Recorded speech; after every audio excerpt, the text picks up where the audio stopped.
Hi, everybody, and welcome to our final First Contact video. We are Trekker's Delight, and we are thrilled to come at you for this amazing First Contact Day. We've got a lot of good news, we've got a lot of things to say about the actual movie, and we've got some opinions about how this is going to go in real life. So stay tuned. Roll it.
What's up, Trekkies? It's your boy Will Wofford here with Trekker's Delight, a Star Trek-inspired podcast.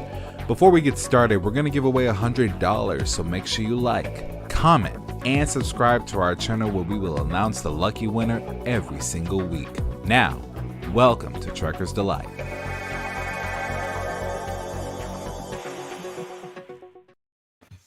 All right. I get goosebumps every time I hear that. I really do. It's a shame that we don't count for the drawing. Yeah. It's kind of like I'm the just polar proud of myself opposite, for not actually. making a face this time because I knew it was coming. Usually I'm like, oh my god. All right, so let me introduce our panel for this fine evening. Obviously, we've got William Wofford. We have longtime favorite Danger and Mrs. Danger. We've also got Michael Greer at the bottom, and we have invited back the amazing Marco from Entertainment Rants and the amazing Nora from Bone Appa Geek, who are going to, help us muddle our way through this evening. So, say hi, everybody. Hello. I think we'll do at least a doggy paddle today. We won't even Star muddle. Trek support group. I guess in honor of First Contact Day, Hi, we should my all name be is saying, Marie Brownhill. live I like long and Star prosper. Trek. Hi, Marie. I have a problem with memorizing Star Trek episodes. So we're going to start, I think, with the actual First Contact movie, which is basically what happens when the Enterprise D goes back in time to try to save First Contact, which is obviously why we celebrate First Contact Day today, because this is the day, theoretically, that Zefram Cochrane met the first Vulcan once he sobered up enough to go up in the Phoenix. Well done, my dude. Well done. The Borg attempt to interfere with that, so the Enterprise D ends up back in time, fixes the problem. Jean-Luc Picard has some character development that goes on, but it's really not nearly as entertaining as Alfre Woodard screaming at him. That was good. Because So she's good. amazing. Yes. And it's long past time that somebody was not putting up with the Picard nonsense. Let's be real. Long. They successfully manage to save First Contact Day. Data gets a chance to introduce us all to the Borg Queen, which was definitely part of a sexual awakening for me. Not gonna lie. Alice Krige should not have been that attractive in that kind of outfit and that makeup, but yet she was. And that's So where she's we a are. top, right? So she's a top, right? Yeah, clearly.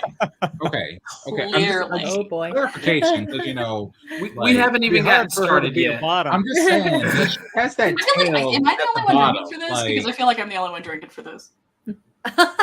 I wanted to. I still want to. Because I'm not gonna lie. It's been a really long week and it's only Tuesday. We just learned that the bitch has tentacles. Like, I mean, that just opens up a world of possibilities. Some people, let me stop. Keep going.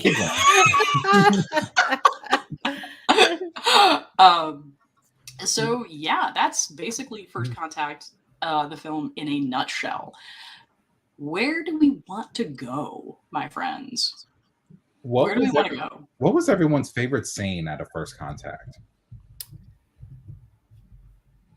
Drunk Troy.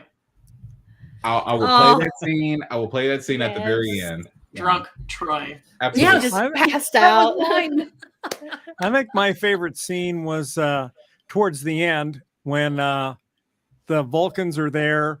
They're in the party tent or whatever it is with Zephram Cochrane, and he goes over and bashes the jukebox machine, and it starts playing the music, and the Vulcans jump up like, "What the heck is that?" And he's like, "Go sit down." And Zephram Cochrane's just dancing around. And they sit back down and take a shot. Right. Great. I think was awesome. my favorite moment, I should say, happened actually before they went back. A line from Worf between the exchange between Worf and Riker, talking about the Defiant. Right.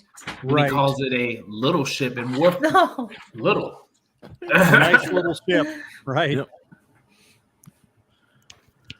I would have to say, growing up, it was up until the significance of the drunk Troy scene. It later became drunk, but the first favorite scene was I guess Wolf 359 Part 2.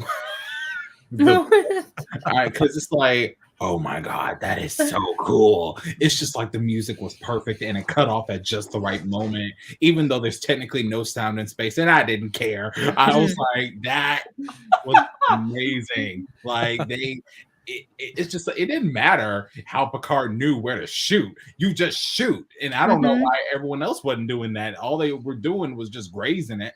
Like they were.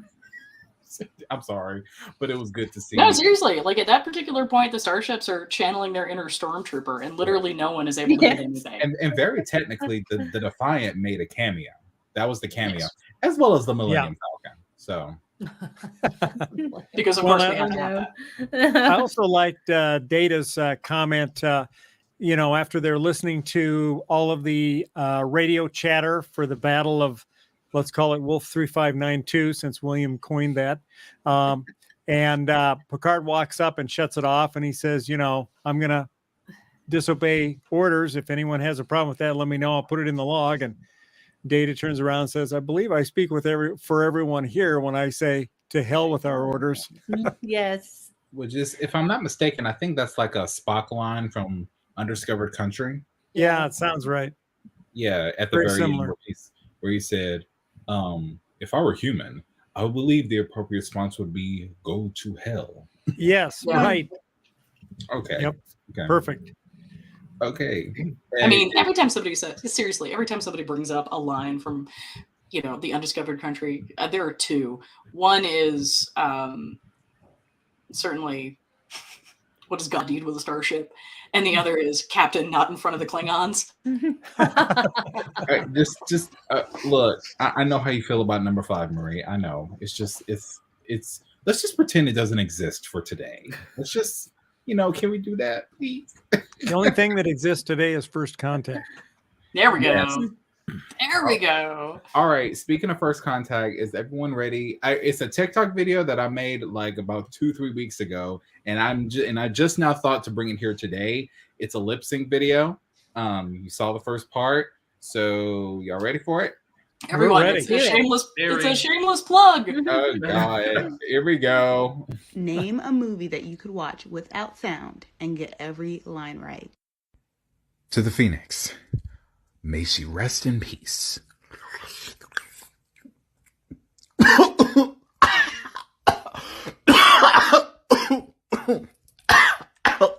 Okay.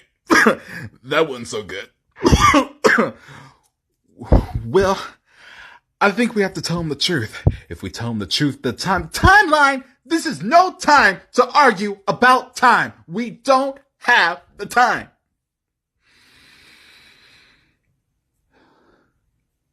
What was I saying? You're drunk. I am not. Yes, you are. Look, He wouldn't even talk to me unless I had a drink with him.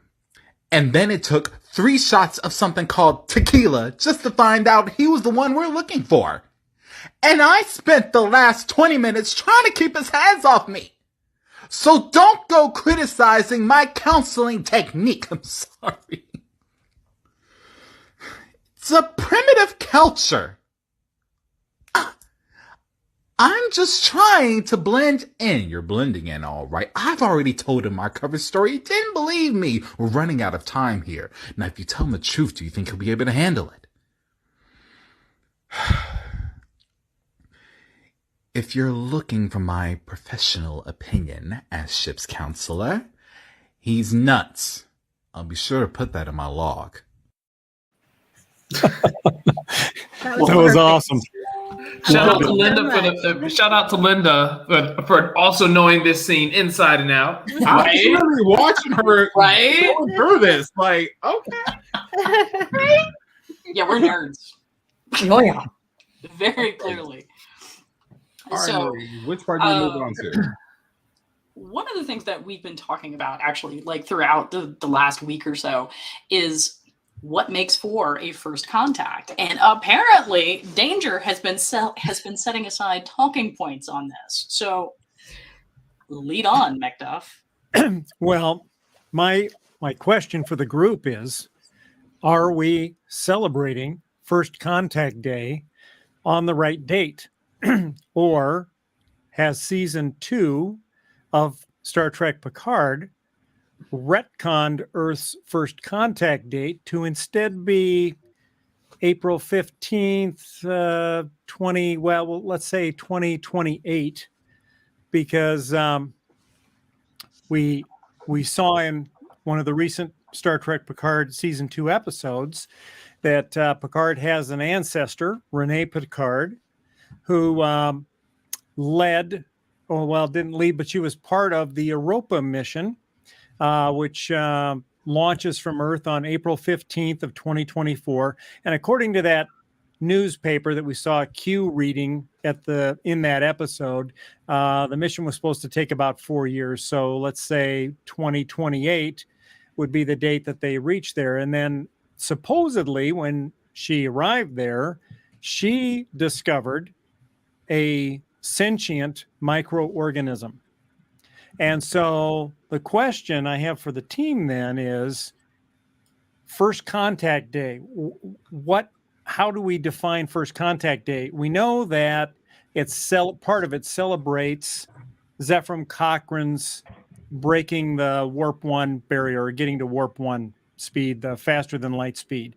But then the second part of that is our first contact with another species. Now, is that simply an extraterrestrial species, or is it an extrasolar species? Now, if it's extrasolar, then obviously the Vulcans would qualify.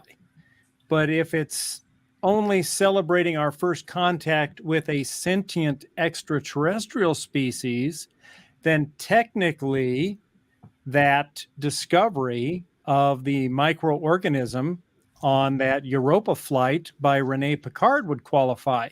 And so instead of celebrating First Contact Day on April 5th, 2063 was when the Vulcans landed, maybe it's April 15th, 2028, or some date in that range whenever she found the microorganism. So what do you guys think? I'm a speciesist, and I'm gonna say like first contact requires legs. Yeah. So like sentient slime mold is just not gonna cut it for me. It's just not. And also, I hate to break it to us all, it's sentient, and you can't be so anthropomorphic. You've got to look at it. I mean, there's a lot of different species out there, right? And if this is a sentient microorganism of some sort, and it can respond and possibly communicate if it's sentient, then technically that would be our first contact. So we Right? have Danger's thought, but also I'm of the opinion that First Contact Day is whenever Paramount says it is, and Paramount says it's today.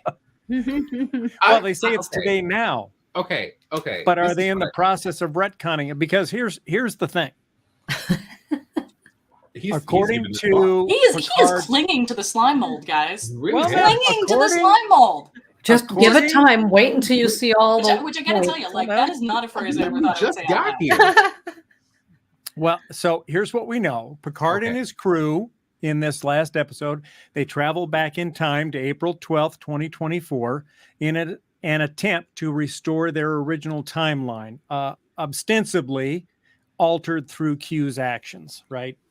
Now, we find out the Borg Queen knows that, of course, she went back with them to help them with the whole time travel thing, that 3 days hence, which would be April 15th, 2024, Jean-Luc's ancestor, Renee, is an astronaut, and she's launched on this international mission to explore Europa.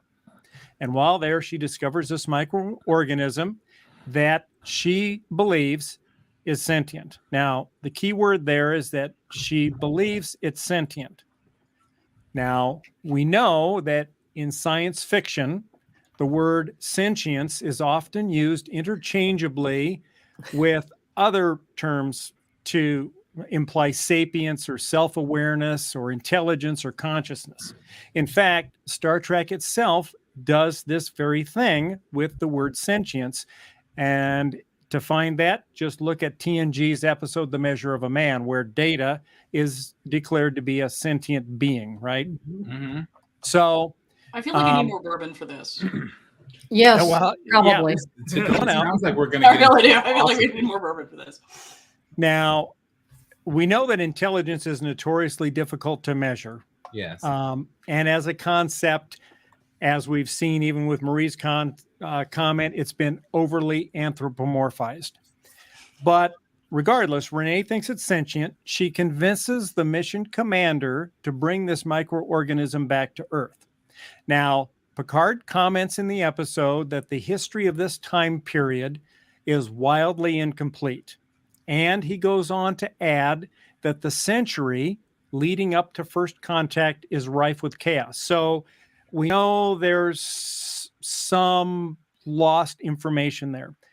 All we know for sure is that she believes it was sentient. We don't know for sure if upon bringing it back to Earth, it was actually deemed to be sentient. If it was We don't know deemed that to be, yet. we don't know that yet. So my assertion is that if it was deemed to be a sentient life form, whatever date that life form was discovered, that is the actual date of first contact with an extraterrestrial species. We can still keep the Vulcan first contact as the With the first contact extrasolar. date for an extrasolar species. Thoughts? Yes, I have one. I Star don't believe you. me or him? I haven't said anything yet. No, I don't believe that you only have one. Oh, yes, I have one and then I'm out. So according to StarTrek.com, Starfleet's official definition of making first contact is to make contact with a planet or species that is about to become warp capable. I don't So think if the a slime is mold about. doesn't have warp travel. I Right. also The want to slime add to doesn't that. have warp. I also But is wanna that add the to that. definition? That's I thought Starfleet's that definition that- according to That's StarTrek.com. That's Starfleet's Well- definition, Yeah. right? Well, Like- hold on. There, I think we're confusing things here. We're confusing things. Okay. This is Star Trek's definition of when they make first contact with an alien species. In this case, it was the alien species coming to us because we had Mhm. made warp speed, right? So the Vulcans came to us. Right. So, So it's the same thing, just in reverse. So it'd Right. still be first contact, just the first contact they made with us. So right. danger. So would that qualify the same way then? Sure. I would think so because even though it's in reverse, it's the same. It's the same, idea, right? Happening. It's the same circumstances, just reversed. Yeah. I just want to acknowledge the excitement on Michael's face right now. I'm present. In our group chat earlier, Danger was saying how he's going to live to be almost 105. And with these marathons he's running through his mind, I believe him because he is stretching. Danger is really stretching this evening. Like, are we in a half marathon or are we going? No, we already ran a full marathon. We're getting set for a triathlon apparently. Oh my goodness! Everybody, pay attention. This is literally the only context. Fitness is going to show up here. You know what? Look, I will say this though. Let's say hypothetically, for Starfleet's sake, we take out the warp capable part of it. I want to know what Memory Alpha calls it. I don't know. Yeah. Well, I'm going to tell you what William Wofford calls it. So Memory Alpha defines first contact as the first official encounter between representatives of two races or governments. I'll even go more basic than that. Let's even take that out and let's make it more basic. You can be sentient and all that and be alive. We've learned that with Wesley and the little thing that he made.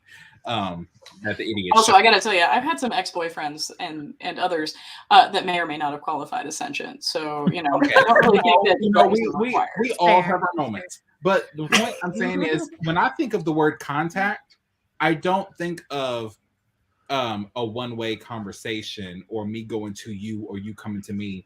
I can, no matter who comes to who, I think that it's a two-way conversation, two-way communication, not even conversation. It doesn't even have to be cognitive, whatever. As long as there is a two-way form of communication, then you can say you've made contact. Because each of the sci-fi films that we've seen over the years, whenever they say I've established or we've established contact, it's usually in reference to the second party saying something back. And if you can't say anything back, you didn't really make contact. Don't say anything at all? You're just talking to a wall, Okay, but we don't know that the microorganism didn't try to communicate back. I mean, there must have been a reason she determined it. We don't not know that either. Well, I know, but here's the thing. She must have had a reason for arguing that this life form was sentient. I gotta tell you, Linda, that she must have somehow been able to communicate with it and got it to respond. Well, okay. Let's take this out. If we're apparently Danger is trying to grow this organism. Let's go by Danger's definition. Let's for the time being, for the next 2 minutes, even though I'm gonna fail at it. Let's say we go by Danger's definition of first contact. Let's say that, okay? If that were the case, we made first contact centuries ago, baby. We made in what way? Long time ago. In what way? There have been a number of instances where plenty of aliens came to Earth, as we have learned. Oh yeah, right. Little green men. Right. Okay, hold on. The Enterprise episode, the TOS episode, literally all of Stargate. Hold that thought. Alien versus Predator. Because first contact, the definition says. Yes. And hold on, let me find it. Oh, I can do this. There it is.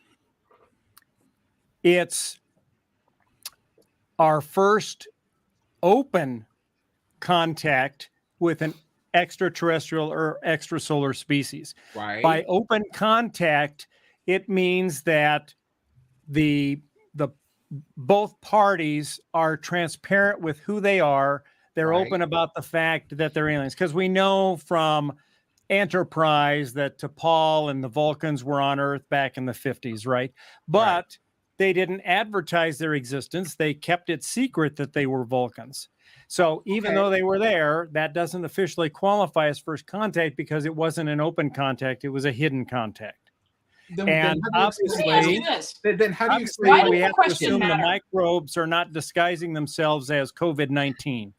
Okay, then how do you explain? Hold on. First of all, how do you explain Plato's stepchildren? Topical. I like it. Topical. I need you to explain that away. How do I explain? What do you mean? How do you explain away Plato's stepchildren? Like their as far as their time spent on Earth.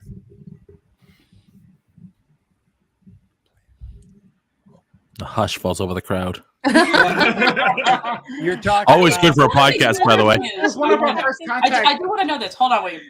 You're talking about the one with Why does it Apollo matter? and Why does this particular question matter? Like because I think there's really a valid reason to select the Vulcans as our first contact representatives, because they are extrasolar, they are open, they do land very obviously. It's not really a question of slime mold, not letting that go.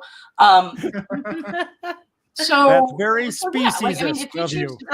Yeah, That's I think- fair. That's yeah, fair. very First xenophobic of contact you. day, That's very When it's first speciesist contact of day. you. Mhm. Okay. because But- that's the narrative that's being established by the Federation, which has a series of useful things. Like it also ties it to a Right. certain Except what I historical think period. Peter's Blah, getting blah, at, blah. there was no The Federation is So Nora hasn't actually had a chance to speak. Danger. Sorry. all right. Nora, go ahead.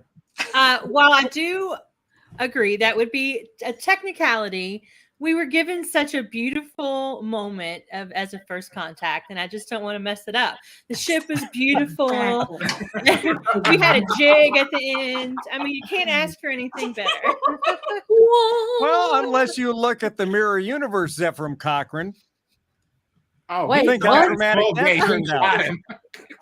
So Right? Nora says, so shall we go? I mean, we're going to put Danger in a timeout. No, but hold on. No, hold no, on. no, no, no, Let me no, say no. one thing. Can I say one This is thing? perfect. This is perfect. Let I me love say it one so thing much. here. I'm here for Let me this. say shit. one thing.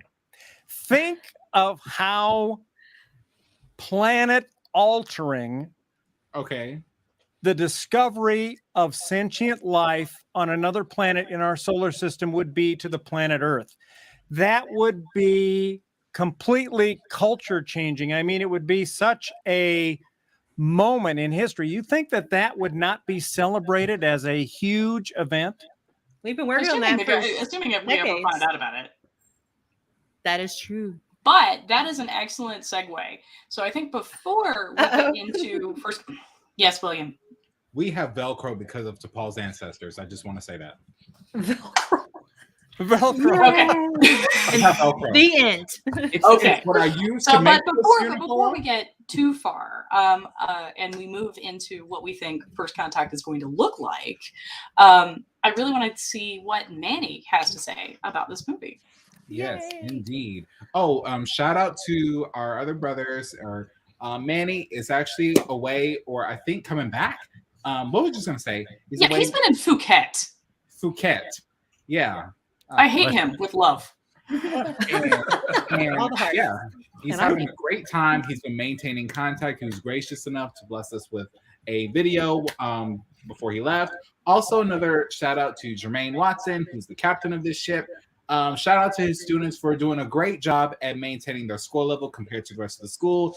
Do good on your end of course, standardized, ACT, whatever you got to do, and all that. I don't think they take the ACT yet, but yeah, maybe you'll learn. I'm literally about to jump like franchises and tell you to roll that beautiful bean footage. I know, just so like that. roll that beautiful bean. You remember that one kid that learned calculus in TNG and he fought all the way to the end? I don't want to learn calculus. Anyway. Greetings, Trekkers. Hi, how are you? It's Menhal Yunus coming to you live. I can't be there right now. I'm in Thailand actually visiting, but I just wanted to share with you a little bit about my feelings on First Contact Day and what I think about it. It's such a great feeling that we are doing something on a day like this. We have First Contact Day. Here it is, that wonderful moment when Zephram Cochrane shook the hands of Vulcan and changed the world. April 5th, 2063. I wish I could be there to celebrate with you guys. And what does it mean to me? It means the beginning of hope, the beginning of letting go of the differences, the boundaries that separate human beings, that keep us from being one another. I actually recently visited the expo in Dubai and saw the SpaceX that was donated by Elon Musk.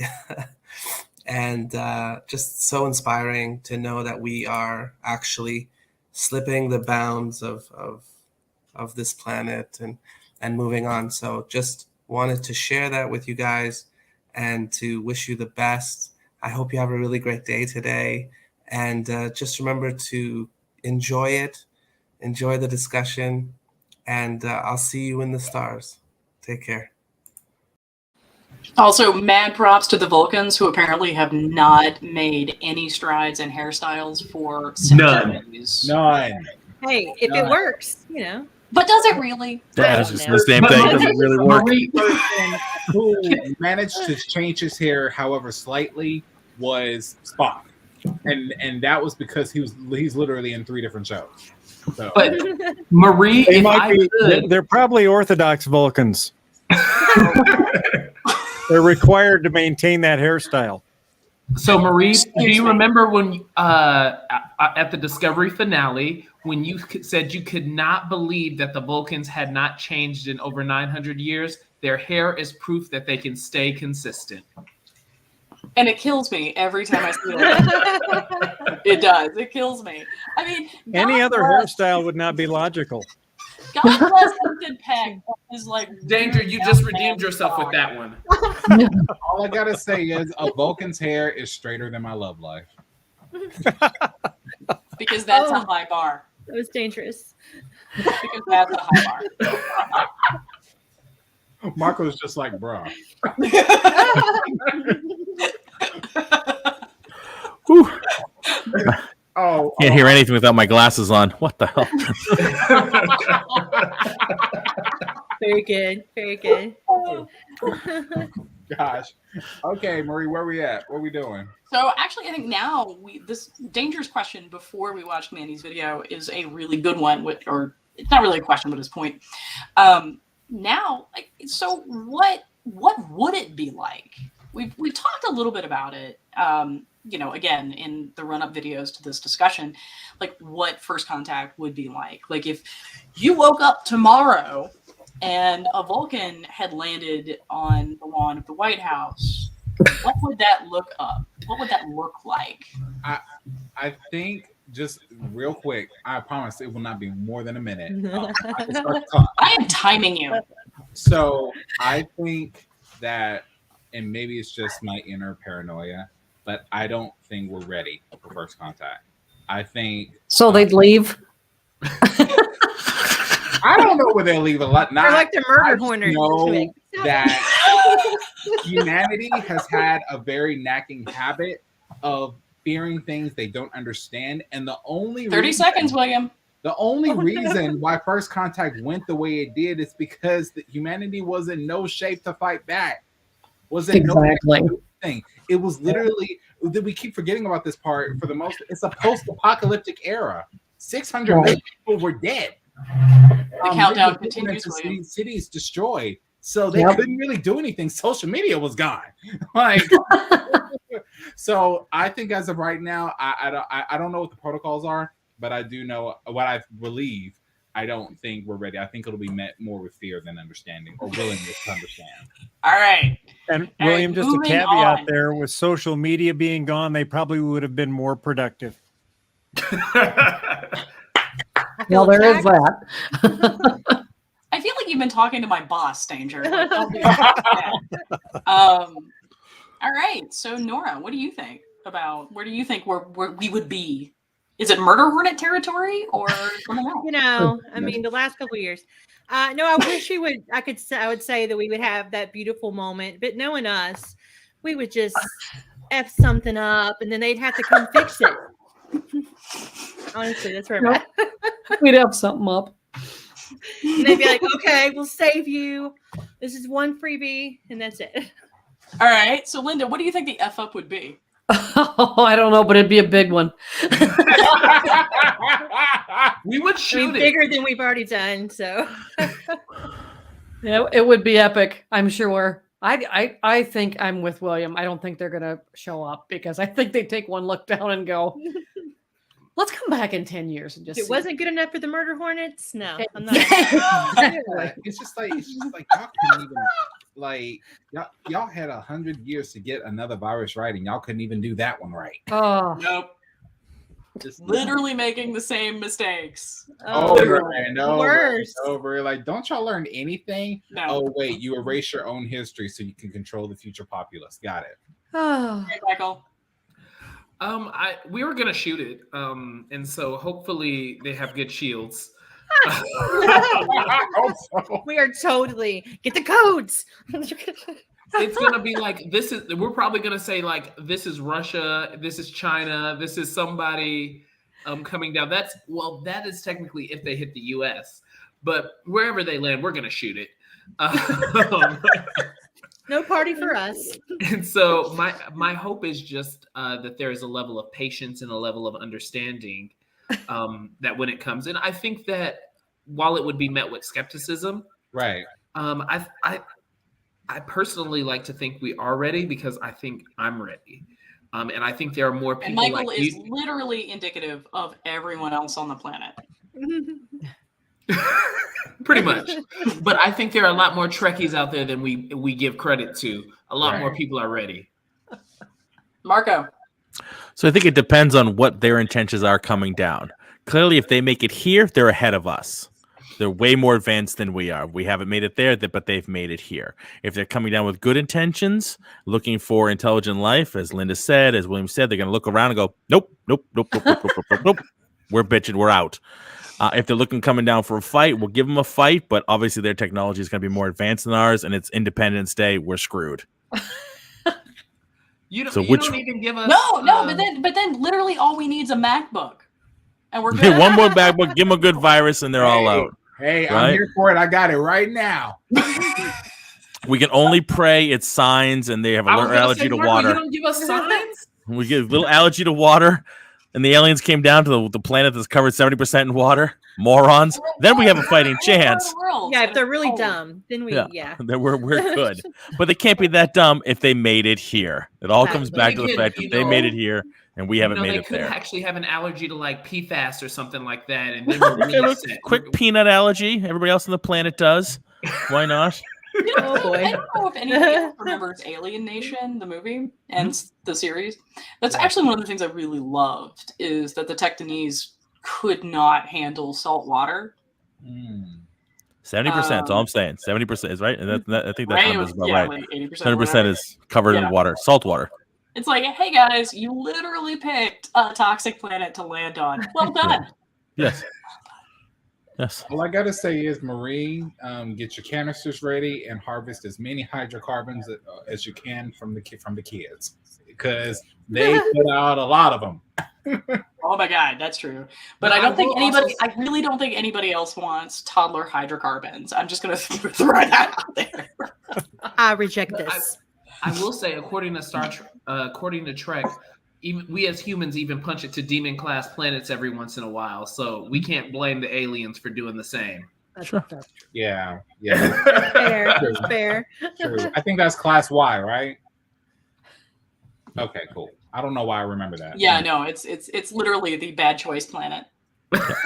Like don't go. It's literally Planet Hell, and you make a copy of yourself that'll end up dying as soon as they leave. So, except he doesn't, and then he comes back, and it's really awkward. Oh, I meant the one episode where the ship like flew into the Voyager episode. The Voyager episode. I went TNG. I went Voyager with it as well. You get that other episode where it's the crew all starting to deteriorate, and you realize it's the crew from the demon planet. It's a tragedy. Yeah. It's like sad, but I'm kind of glad they made it. Can we point and that's out just a tragedy. It just disappears, and then how to get home in a few weeks. Say who? Oh yeah. The mimetic fluid didn't have social media, and they figured out how to get home in a few weeks. Let's figure out why the real crew wasn't thinking like that. Janeway, what procedures do you have going on over there? We already know. Mimetic Janeway all the way. Everybody's so obsessed with that Irish village. This is what happens. This is what happens when you let Neelix run social media. Like,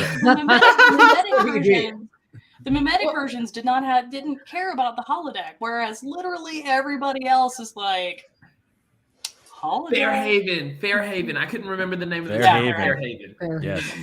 But Janeway was also like Facebook.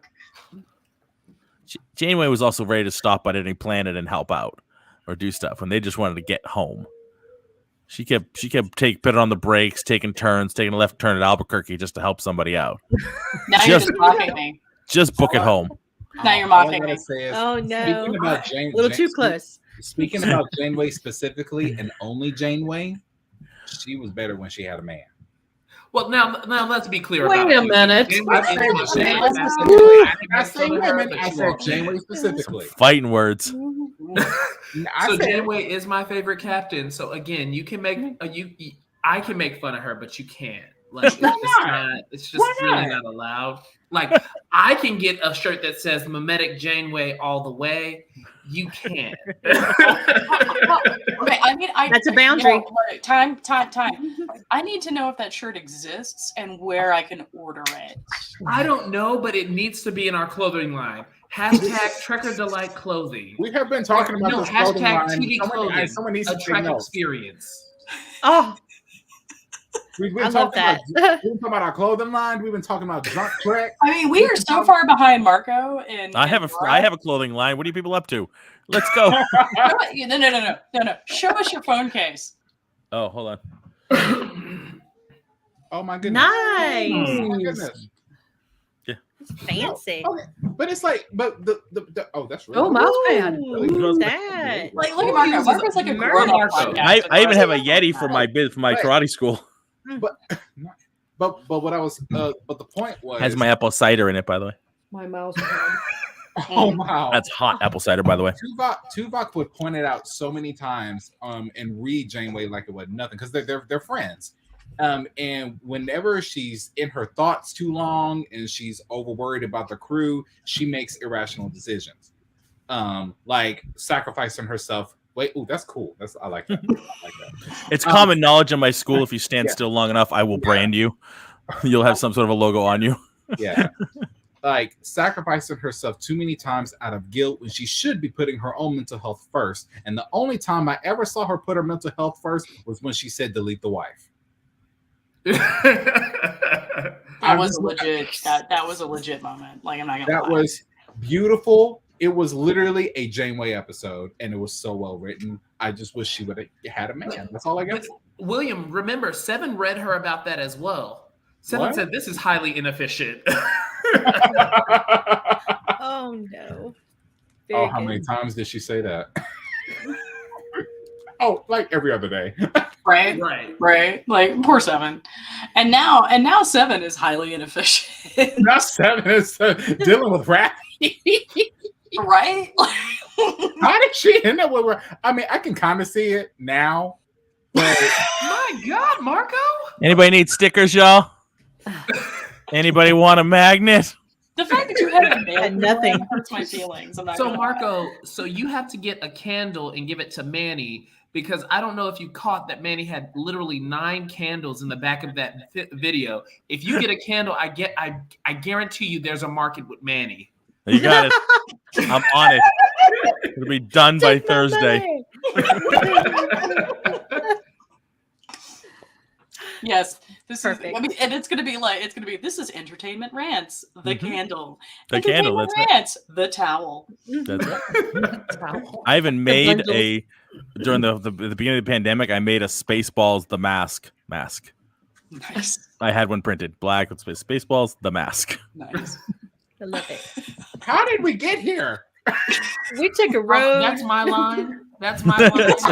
I mean, to be fair, we have now moved from like marathons. We are now in ultra marathon territory. You can't get there from here. Man, No. I feel like we are in quantum marathon territory. Oh, all We right. have a So the warp field consensus then is. Oh, I'm sorry, Danger. I said, I think we have a warp field imbalance. We're off course. We're way off Indeed. course. Indeed. We're gonna be in our own bubble in a minute. The Vengeance literally shot us out of the warp field.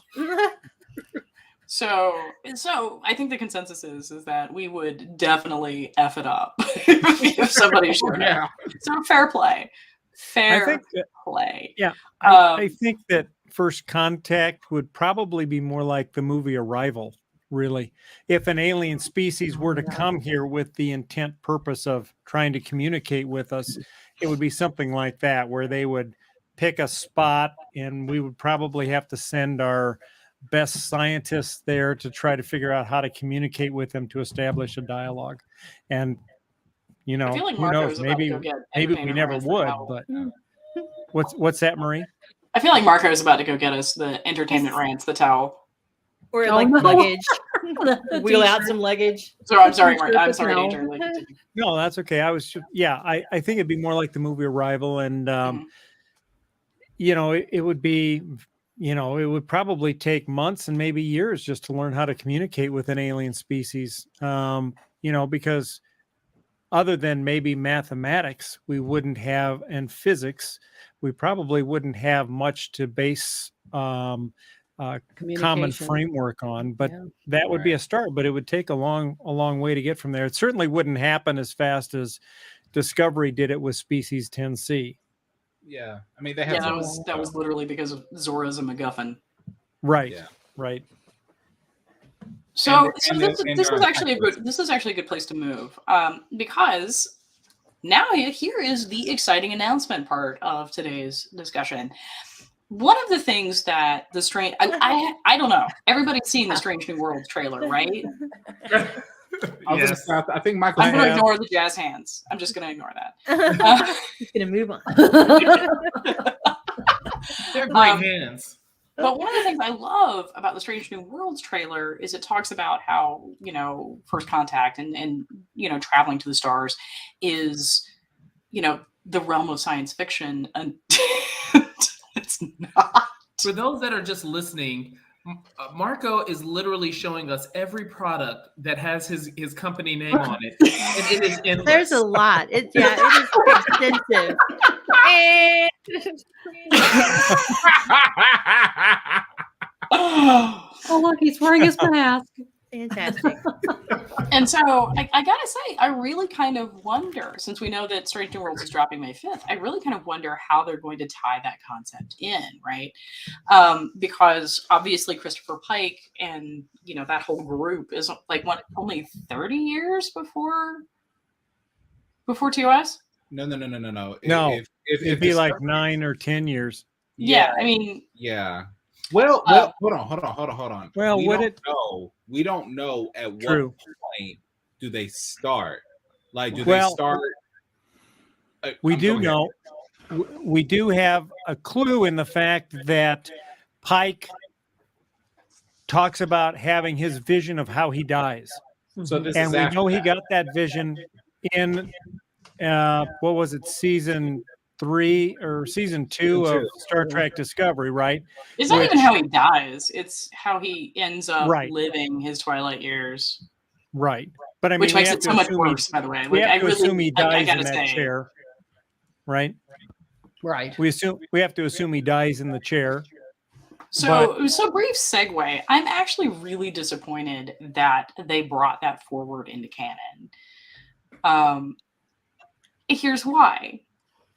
Because one of the things that I think Disco actually does a great job of is having, you know, disabled actors and disabled characters without having their disability be a central part of who they are. It's more just an additional facet. Say, you know, like Kayla Detmer and her vision that she's had, like the eye that she's had replaced, or, you know, Irium for a while there, or if you watch, you'll actually see other characters in the background using assistive devices, and they are functioning, they are contributing, they are living their best lives. Aurelio as well, by the way. And so to have that, to have Pike be confined to this chair, I think is really, I think it worked in the 60s because technology wasn't where it needed to be. And I think people didn't actually have, and because their vision of the future was shaped very strongly by the world in which they lived, just as ours is,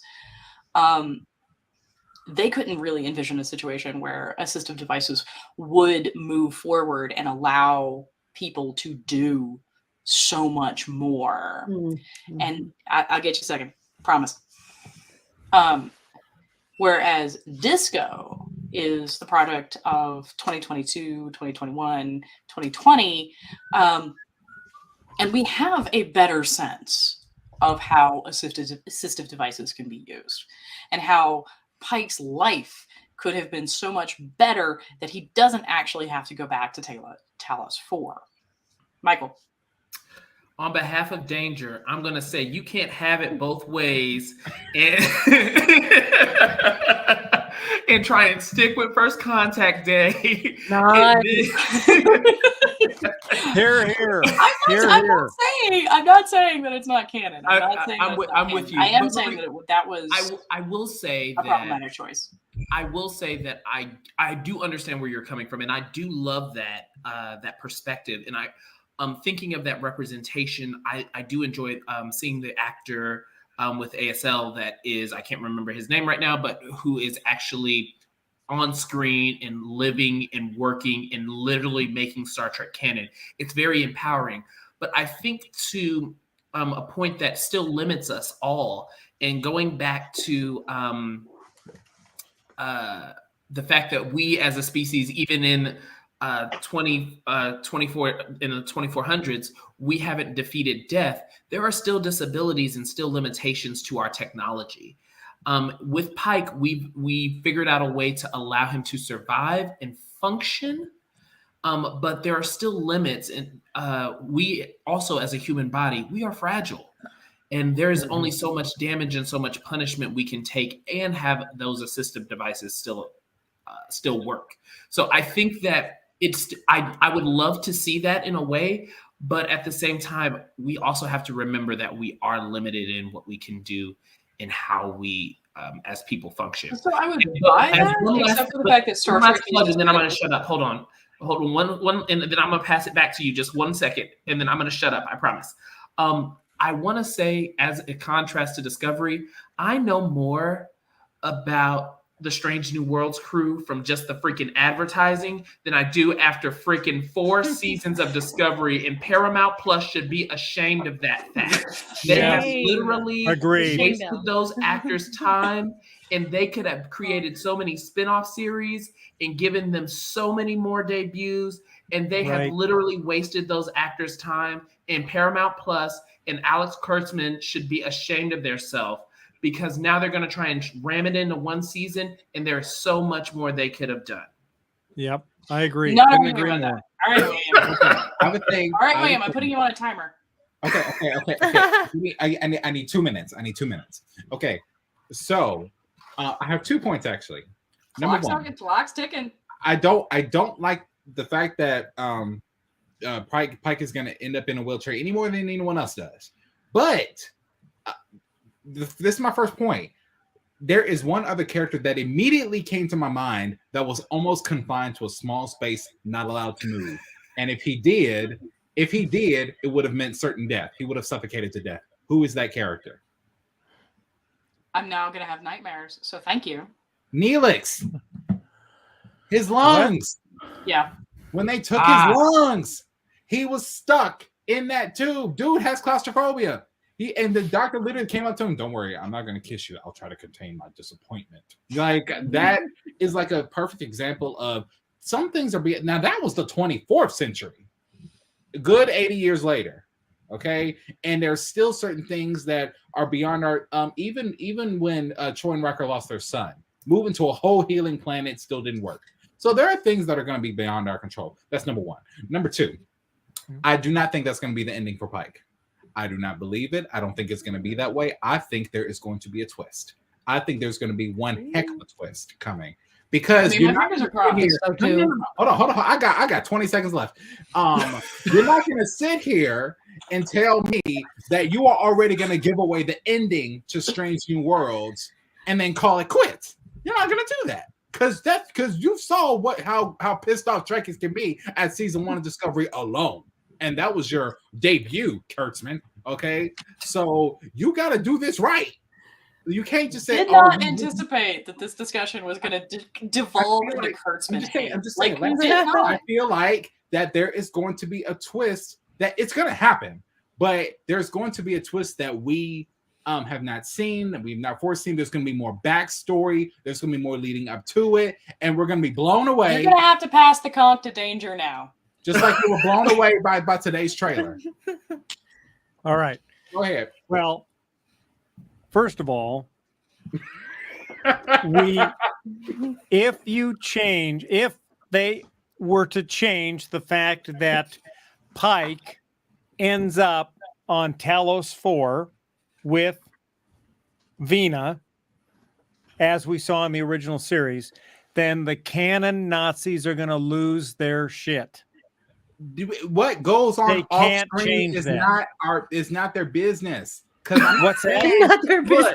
Look, here's the thing. You can't You're change right, that. you're right. I'm not saying they change it. I'm not suggesting they change it. What's going to happen has to happen. Otherwise, we'll lose our mind. I agree. Right. But I'm saying I love that there's he's more- like lumping himself in with the neckbeards. On He's that like, yes, one. I will. I will go crazy. But I'm just saying more happened before and more is going to happen after. I promise you. I promise Yes, you. but it will happen in the mind of Pike on Talos 4. Look, we didn't know That's Where the horse way it riding happened. becomes a metaphor. So I think we're going to see, we'll maybe see what, I don't know, 5 years, maybe 7 years, depends on how popular it is, of Pike in command of the Enterprise with his crew going on, boldly exploring, going on new adventures.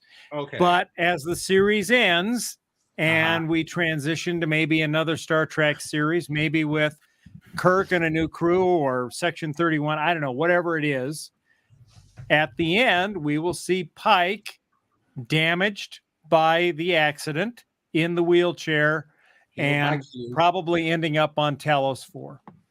Healed by Q, becoming a Section 31 agent. Done.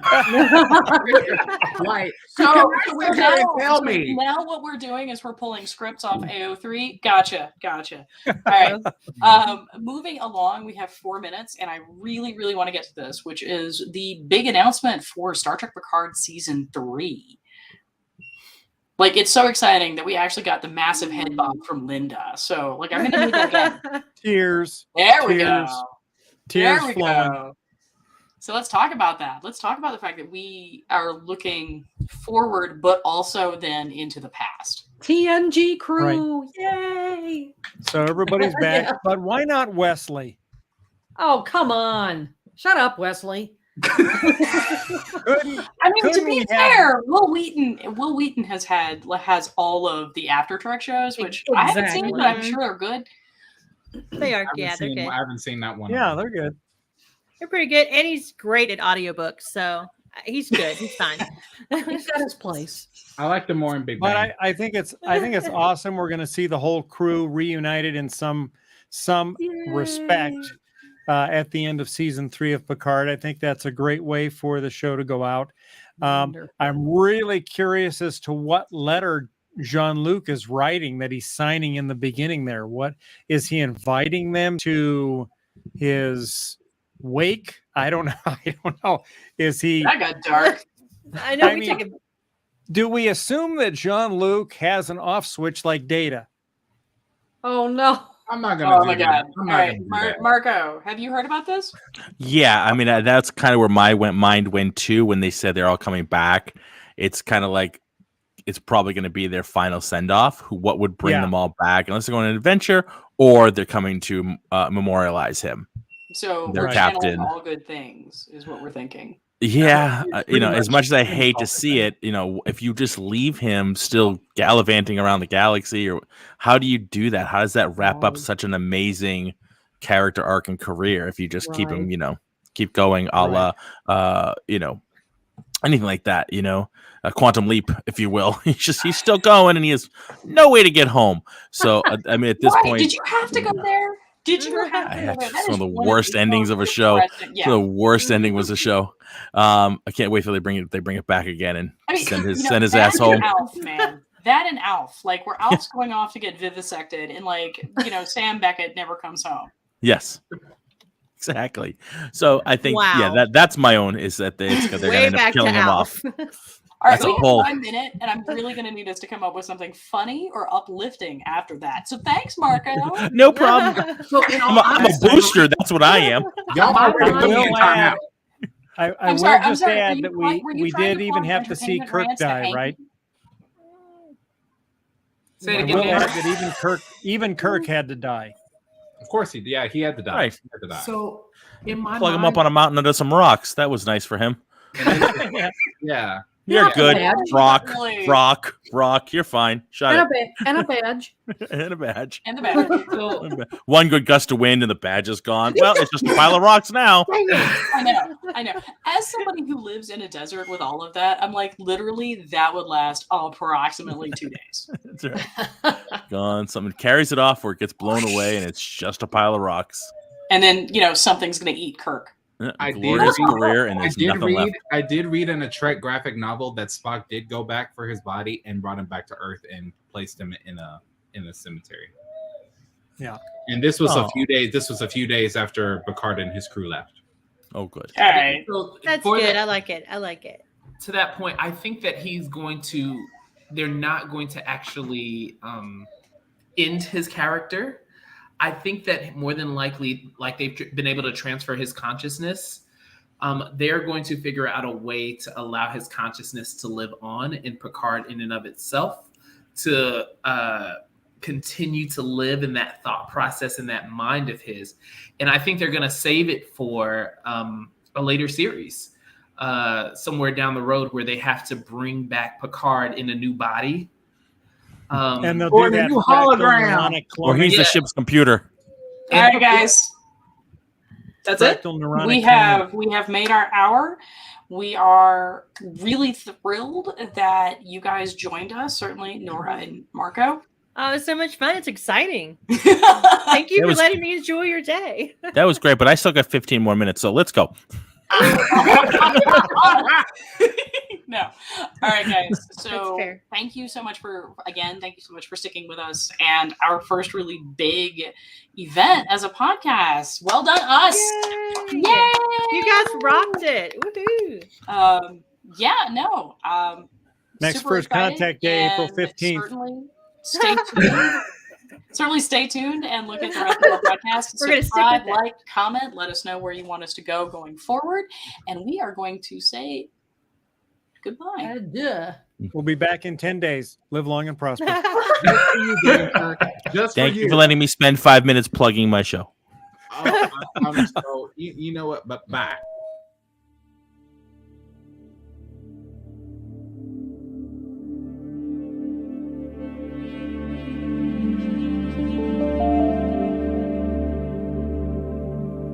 Now, again, I'm going to say this again because we're near the end of our show. If you are our allies, we are not talking to you. We are not talking to you. This does not. Okay, we're not talking to you. Stop trying to take our and make it your goddamn business. It ain't got nothing to do with you. It ain't got nothing to do with you. Our experience of grief independently. Bruh. Yes.